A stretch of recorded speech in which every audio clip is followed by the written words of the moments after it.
A New Hope, Nier Chapter 108 Fan Fiction by Azazyel. Please subscribe to this YouTube channel for listening and patreon.com/Azazyel to read all of Azazyel's stories. So what's it going to be, Cinder Fall? You want to be tagged and collared like a pet, or will blood be spilled? I asked dully. Honestly, I didn't trust her for a moment, but YoRHa's technology was literally 10,000 years beyond Remnant's in terms of rugged military application. And almost impossible to find or hack. Bombs and trackers were very much in that domain, so should those be implanted within them, I had no doubt I would have more time to find a more permanent solution to ensure her obedience. Cinder obviously didn't like my ultimatum and probably was hoping for some kind of partnership in which she could one day screw me over and depose me, as she would be my queen, or whatever. But my demands were more on the line of making her into a servant. I am afraid I have too much pride to become someone's slave. So I am afraid I must decline, Cinder said coldly, and with my heightened senses I felt Emerald attempt to ensnare my mind with an illusion, while Neopolition also cloaked herself in an illusion. But Neo actually clearly separated herself from Emerald and Cinder, so I looked away from the pink and brown-haired girl as I smiled at Cinder and spoke rhetorically. I have no idea why being a slave is anything new to you, with your situation with Salem. But then again, you work for a woman who partly wants to destroy the world to end her own immortality, so your sanity is already to be questioned.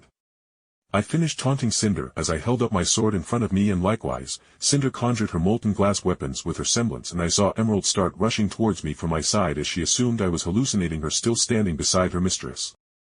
"White, do it now," I whispered, and as Emerald attempted to slice open my neck, A2 grabbed the blade of her Kuzurigama and her arm to stop her for a second as she recoiled in shock at her semblance not working on us, and then 2B stepped forward. And even with Emerald being my enemy, I winced at the sound of 2B's right heel coming down in a brutal axe kick as I heard Emerald's aura shattering under the blow that could shatter machine life form, steel. "Neapolitan, fight him!" Cinder yelled wrathfully, but I just waved my hand, creating a portal that had dense gray mist pouring out of it that I made sure not to breathe, going as far as to put a thin, almost invisible barrier around my mouth so I couldn't breathe any more new air, while A2 carelessly threw Emerald's twitching form through the portal, as that kick may very well have given the girl some brain damage with how the sharp end of 2B's heel shattered her aura so easily. Neo literally just made an illusion of a giant hand emoji that was flipping Cinder off, as she also used her illusion semblance to make a box of popcorn that she was pretending to eat, as Cinder very painfully realized her plans were falling apart all around her. "Ha!" Cinder sighed as she took a deep breath. "I see I am all alone now, so can renegotiate?" She asked wryly, and at my cold smile, she matched it with a bloodthirsty one.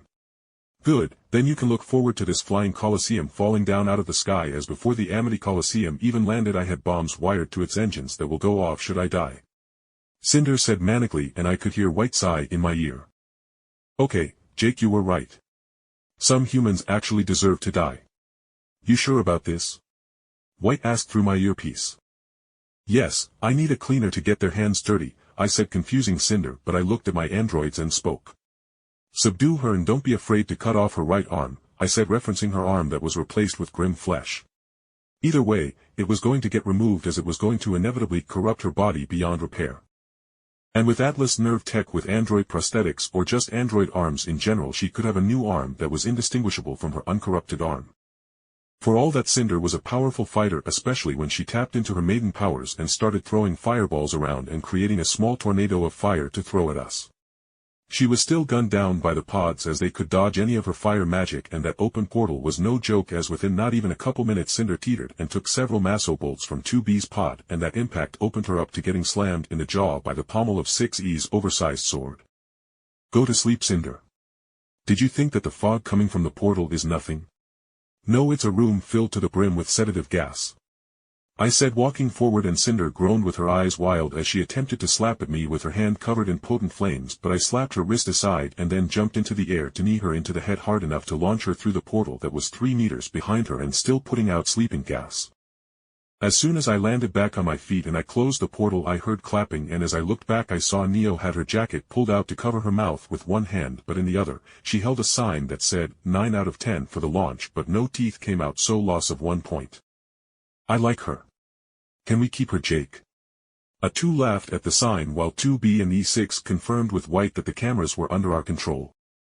I gave A2 an even look before grinning as I spoke. "I don't know. Alright A2, but you gotta keep the ice cream goblin clean and make sure it doesn't make a mess."